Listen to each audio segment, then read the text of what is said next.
কিছুদিন যাবৎ আমার প্রচণ্ড ঠান্ডা লেগে রয়েছে, গলার অবস্থা প্রচণ্ডই খারাপ। তাই জন্য আমি ভয়েস ওভার দিতে পারছিলাম না বলে ভিডিও এডিটও করতে পারছিলাম না। তোমরা বুঝতেই পারছো আমার গলার আওয়াজটা শুনে। যাই হোক, আজকে আমার এই ক্লায়েন্টটির হেয়ারটা অনেকটাই লম্বা আছে, কিন্তু হেয়ারের অবস্থা খুব খারাপ। প্রত্যেকটা হেয়ার লম্বা থাকলেই যে একদম নিচ পর্যন্ত যতটা হেয়ারটা লম্বা আছে তত পর্যন্ত থিকনেস থাকবে এবং সুন্দর লাগে তা কিন্তু নয়।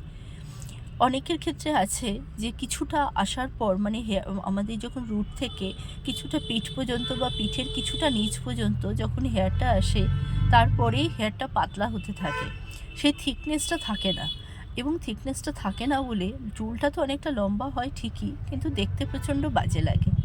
সেই ক্ষেত্রে কিছু ঘরোয়া টিপস আছে, যেমন যদি একটু জবা ফুলের পাতা, একটু চাল ধোয়া জল, আর যদি একটু জবা ফুলের পাপড়ি নিয়ে একসাথে পেস্ট করে এবং সেটাকে ছেঁকে নিয়ে বোতলে রেখে ফ্রিজে রাখতে হবে। অবশ্যই বেশি দিন ইউজ করা যাবে এরকম নয়, 1 সপ্তাহ মতন ইউজ করবে এরকম ভাবে রেখে বোতলের মধ্যে নিয়ে এটা যদি প্রত্যেক দিন হেয়ারে পরিষ্কার হেয়ারে মানে শ্যাম্পু করা হেয়ারে যদি স্প্রে করা হয়, তাহলে হেয়ার গ্রোথটা বাড়ে এবং হেয়ারে পুষ্টি হয়।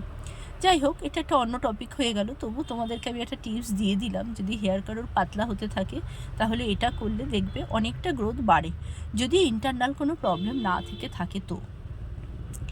আজকে হেয়ারটা যখন এতটাই পাতলা আছে, নিচের দিকটা তোমরা দেখলে ভিডিওর প্রথমেই তোমাদেরকে আমি দেখিয়ে দিলাম যে হেয়ারটা অনেকটা লম্বা, একেবারে একদম কোমর ছাড়িয়ে লম্বা ছিল, কিন্তু নিচের দিকটা একেবারেই পাতলা।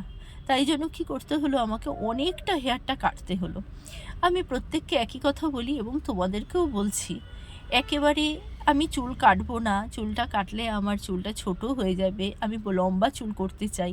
হ্যাঁ, লম্বা চুল কার না ভালো লাগে, প্রত্যেকেরই লম্বা চুল ভালো লাগে, কিন্তু সেই লম্বা চুলে যদি জান থাকে, লম্বা চুলে যদি থিকনেসটা ভালো থাকে, তবেই কিন্তু লম্বা চুলটা দেখতে ভালো লাগে। তোমার নিচের দিকটা একদম বাজে হয়ে গেছে, সরু হয়ে গেছে, পুরো একদম লিকলিক করছে, তাহলে কিন্তু লম্বা চুল হয়তো নামে থাকবে কিন্তু দেখতে ভালো লাগে না। তাই জন্য ইনি একটু হেলদিও আছেন, এনার লম্বা চুলই ভালো লাগে, কিন্তু কি করব, তার চুলটাকে ঠিক আরও একটু ভলিউম দেখানোর জন্য, কারণ যেহেতু লম্বা এবং একটু ফ্যাটি, তাতে কি হয়, ওনার চুলটা যখন পাতলা হয়ে গেছে না, তখন চুলটা একটু চাপা চাপা লাগছে, তখন মনে হয় ফ্যাটনেসটা অনেক বেশি মনে হয়, বডিটা ফ্যাটিটা অনেক বেশি মনে হয়। ওপর দিকটাও যদি হেয়ারের জায়গাটা মানে মাথাটা, ওই জায়গাটা যদি হেয়ারটা যদি একটু বাউন্সি থাকে, তাহলে কিন্তু ওই ফ্যাটিনেসটা অতটা চোখে পড়ে না। এটা কি হয়, এটা কিন্তু আমাদের বিউটিশিয়ানের বাইরের কথা। যখন আমরা কম্পিউটারে ফেলে কোন হেয়ার কাটিং ফেসের সাথে মানাবে সেটা যখন দেখা হয়, করা হয়, তখন কিন্তু এই জিনিসগুলোকে শিখতে হয়। তাই আমার একটু নলেজ আছে এই ব্যাপারটায়, আমি তোমাদেরকেও একটু নলেজ দিয়ে দিলাম। যাই হোক, এবং এর হেয়ারটাকে আমাকে অনেকটাই শর্ট করতে হয়েছে। আর এই ভেজা অবস্থাতে যতটা পাতলা লাগছে, যখন এটাকে মানে ড্রাই করে সেট করা হয়, তখন কিন্তু এতটা পাতলা লাগে না। একে একটু বাউন্সি দেখানোর জন্য আমাকে কিন্তু লেজার কাট কাটতে হলো। লেজারটা কাটলাম এই কারণে, স্টেপ করলে অনেকগুলো স্টেপ উঠবে এবং নিচের দিকটা আবার কদিন পরে পাতলা হয়ে যাবে। তাই জন্য লেজার করলাম। লেজার করলে কি হয়, একটু তেচড়া করে কাটা হয় হেয়ারটা। তেচড়া করে কাটলে কি হয়, হেয়ারটা অনেকটা স্টেপের মতনই লাগে, কিন্তু বাউন্সিনেসটা অনেক বেশি লাগে, আর নিচের যে পাতলা ভাবটা সেটা অনেকটা কম হয়, যেটা স্টেপে কিন্তু সম্ভব হয় না। স্টেপের নিচের দিকে একটু পাতলা করতেই হয়, তা নাহলে স্টেপটাও বোঝা যায় না। সামনের দিকটা তো আমি আলাদা করে লেয়ার কাটবই, পেছন দিকটা পুরোটাই আমি কিন্তু একটু লেজার কেটে দিলাম। লেজার কাটাতে কিন্তু এখনই ভেজা অবস্থাতেও কিন্তু অনেকটা বাউন্সি লাগছে, যেটা ওনার যখন মানে চুলটা কাটা ছিল না, লম্বা ছিল, তখন কিন্তু এতটা বাউন্সি লাগছিল না। তোমরা পুরোটাই দেখছো, এরকম হেয়ার কাট আমি এর আগেও অনেক দেখিয়েছি।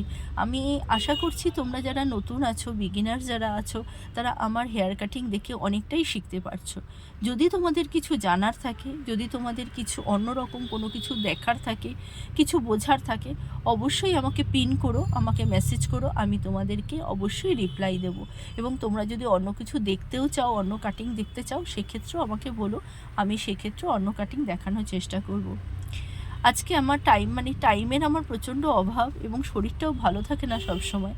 তাই জন্য আজকে আমি গাড়িতে বসে ভয়েস ওভার দিচ্ছি। বুঝতেই পারছো চারপাশ থেকে একটু গাড়ি ঘোড়ার আওয়াজ শোনা যাচ্ছে, সেটা একটু প্লিজ ইগনোর করো। তোমাদের যেটা মূল উদ্দেশ্য যে শেখা, সেটা শেখো, দেখো কেমন লাগছে, অবশ্যই আমাকে কমেন্টস করে জানিও। সবাই ভালো থেকো, সুস্থ থেকো, টাটা।